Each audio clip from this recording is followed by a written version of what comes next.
Hey guys, welcome to today's video. Welcome to today's Shadows and Shows. Today's show is going to be Harry and Meghan on Netflix. Now, I did a video a couple weeks back of it was just a parody, but it was just the funnest little video that I did. I did it in front of a Christmas tree. I don't remember what I titled it, but it was getting ready to watch the royal documentary or some mess like that. But anyway, I wanted to really talk about the show because I was very not serious in that, and really filmed it. I think it was filmed before I actually saw the show, and now I really wish I hadn't have parodied it so much because it really did get away with me. There are 6 episodes, and it's on Netflix, and today's shadows that I am going to be using is the Pat McGrath palette, and that's got this green, pink, all kind of color shift. Oh, it's beautiful. This is the palette I'm going to use for the shadow part. But so yeah, I watched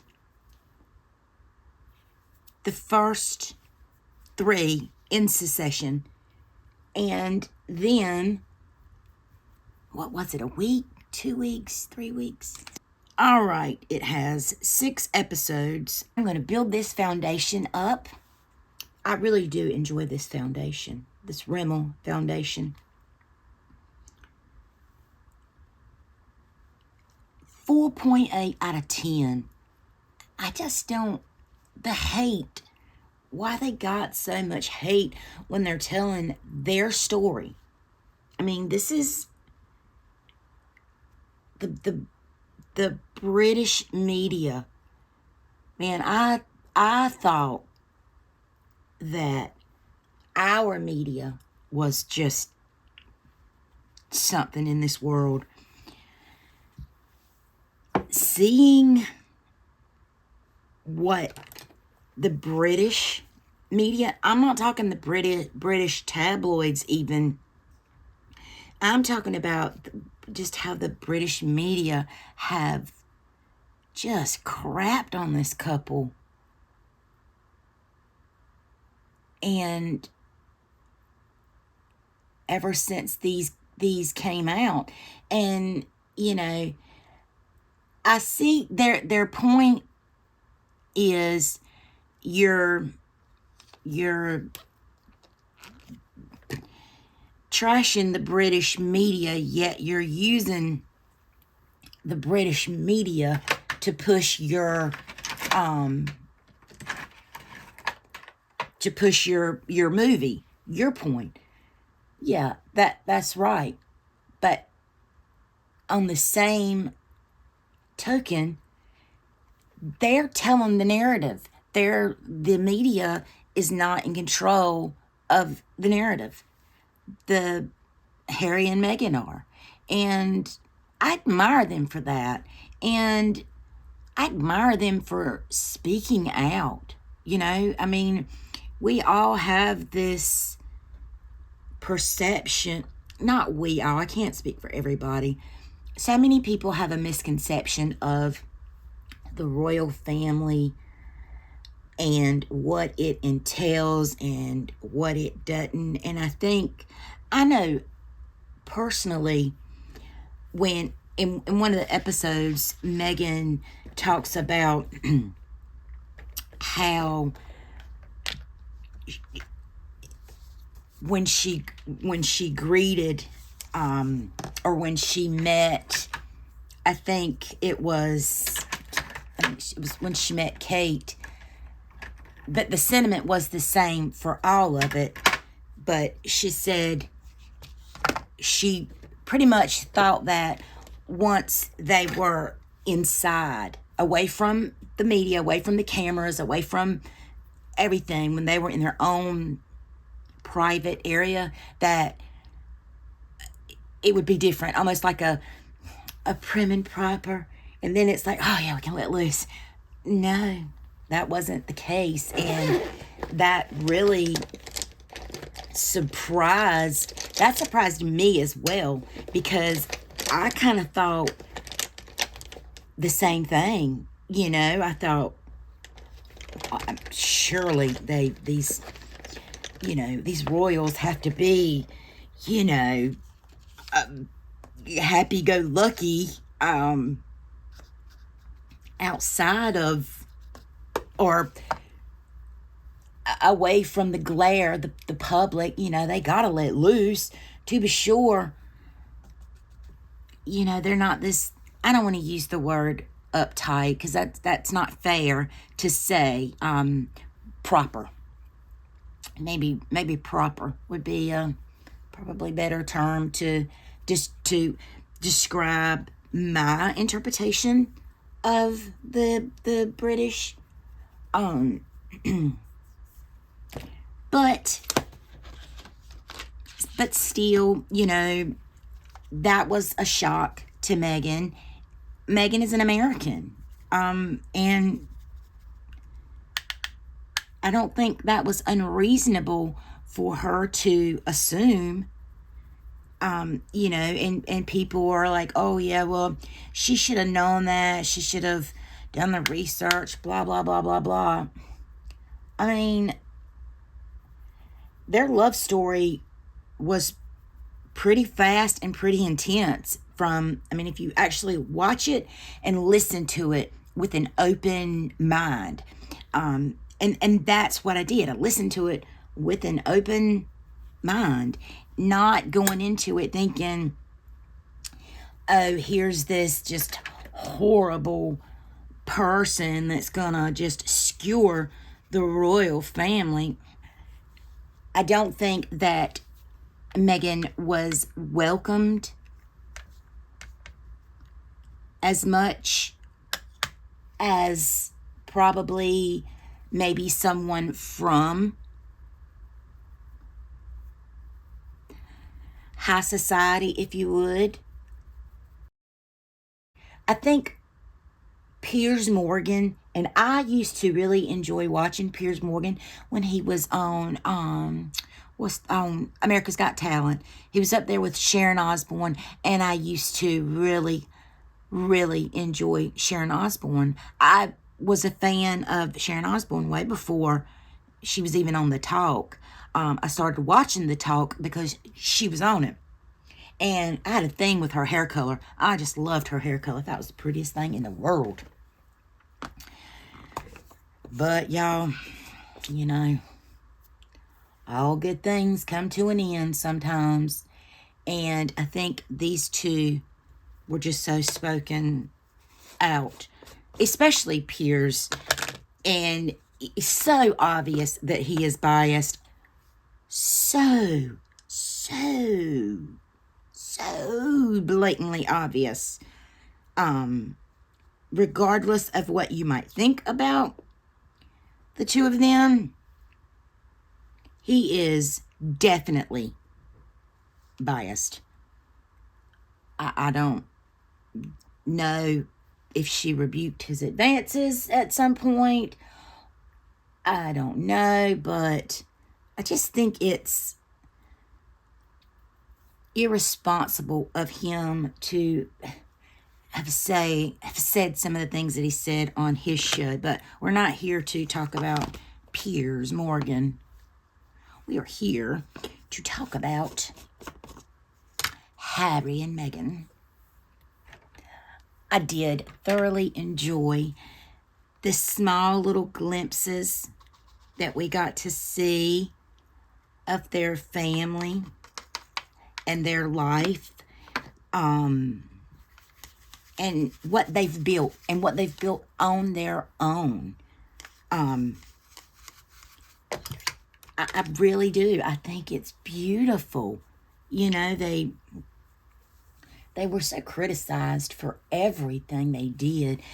You know, Meghan was blamed for just everything.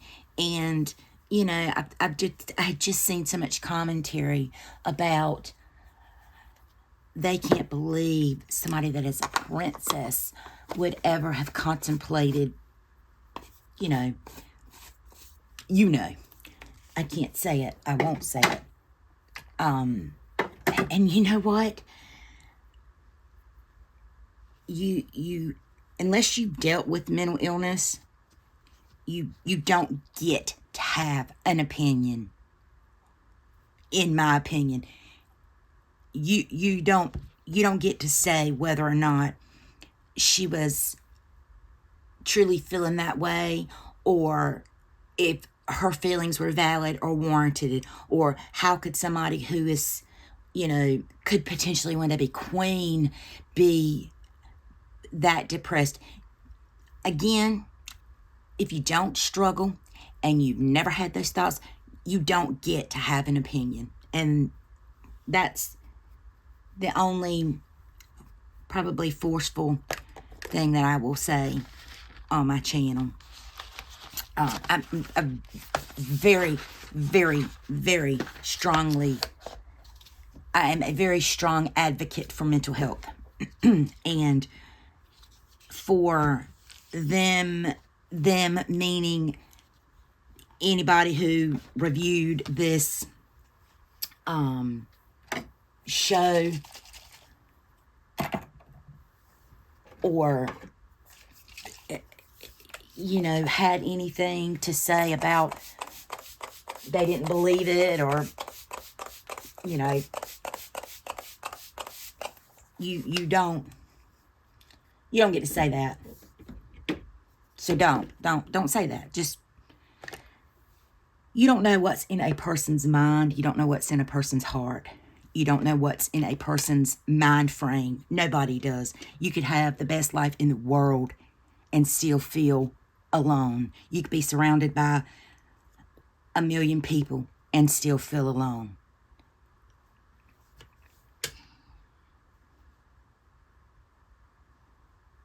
Okay, I'm going to move off of that subject because that gets me quite heated. I'm going to do my brows now. And I will be right back. Okay. Brows are on. Put a little lipstick on. And now I'm going to put a little eyeshadow on. And we're going to start out with, you already know it, y'all,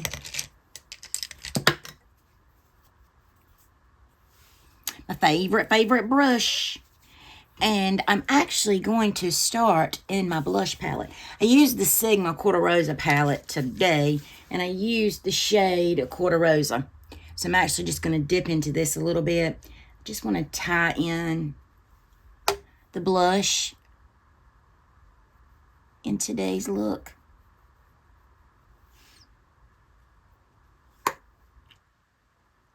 And I'll do the other eye more than likely off camera. But I did want to go ahead and get that blush color laid down before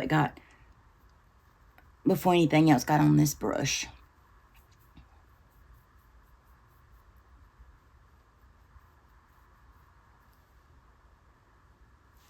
If you want to see the love story, the beautiful love story between Meghan and Harry, I really suggest you check out the show.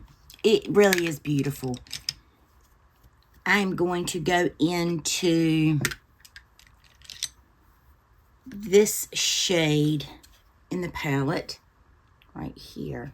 Let me hold it this way so I'm not blinding y'all. I'm going to go into this shade right there, that matte, and then maybe deepen it a bit with this deep, maybe. We'll see how it goes. I may dip in a blush.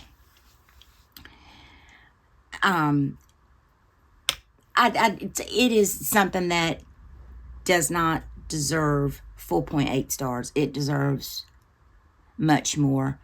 It was beautifully shot. It was very personal. It was a very, very personal documentary, I thought. I mean, you get to see sides of people when they are in charge of the narrative. You get to see things that the regular media, they're not going to show you because it's not interesting. It doesn't sell.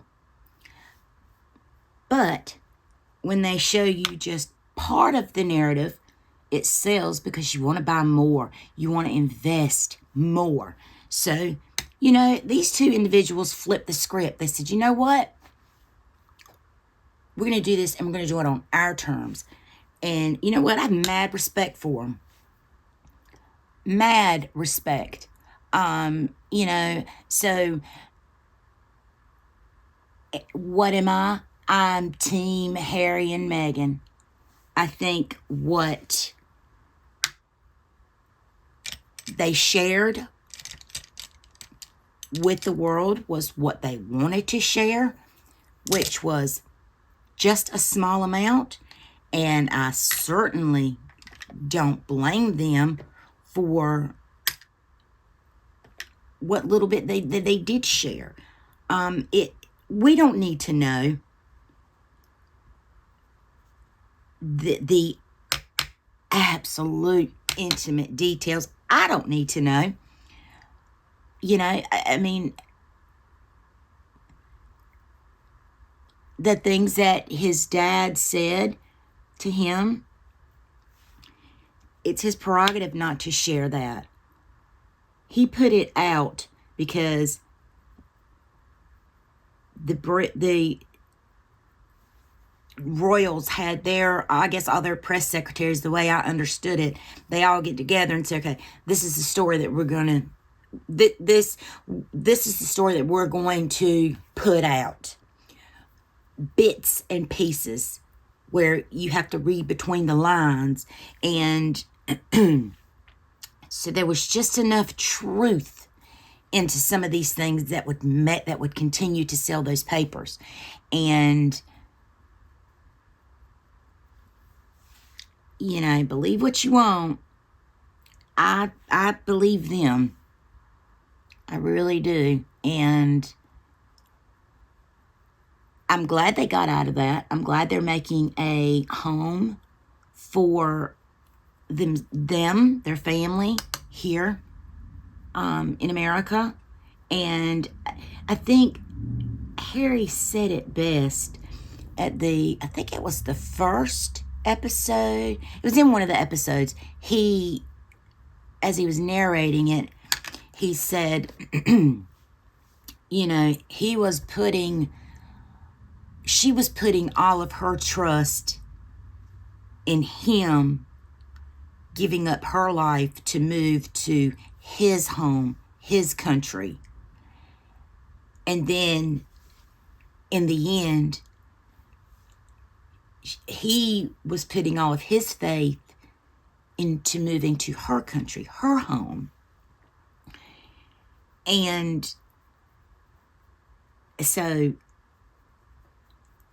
that was just so very true. And it was the kind of the entire basis of the entire documentary is, their time. It showed them falling in love. It showed them getting married. There were a few things that they spoke about in the Oprah interview that they didn't really address in the documentary, and I kind of wish that they had touched on it a little more, but they didn't, which was the marriage that they said they had. When they said they got married before the actual royal wedding, I think that's how they described it.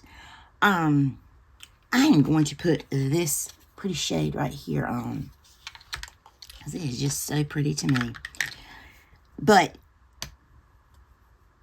I really wish they had dove deeper into that. You know, I watched their wedding. I wasn't glued to the TV, and you know,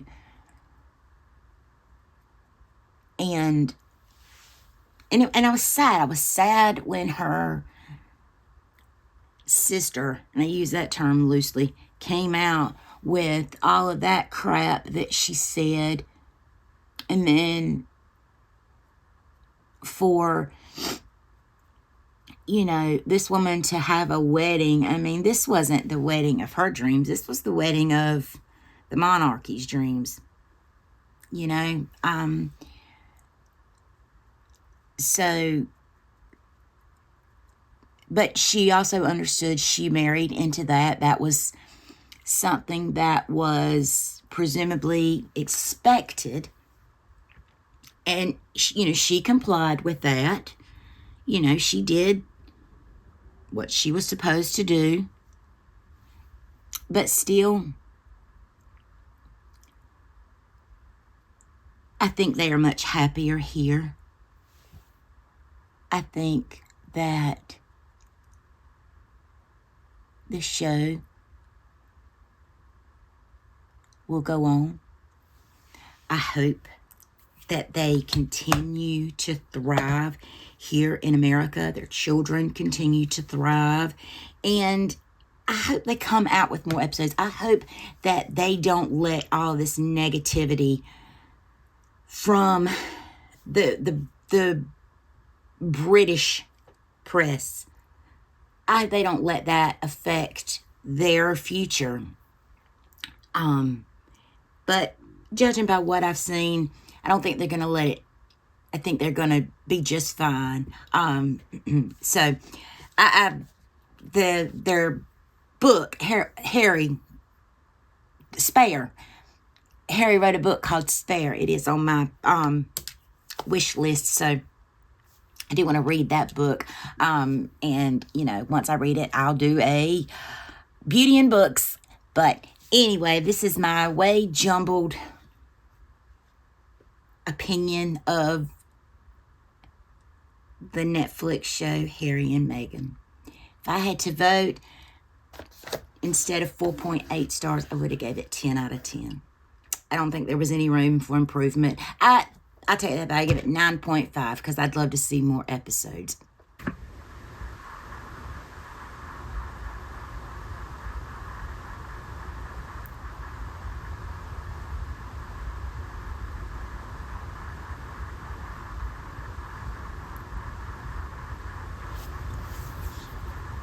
That's the only critique I have. Okay, guys, thank you for sticking with me. Be beautiful, be kind, and I'll see you in my next video. Bye, guys.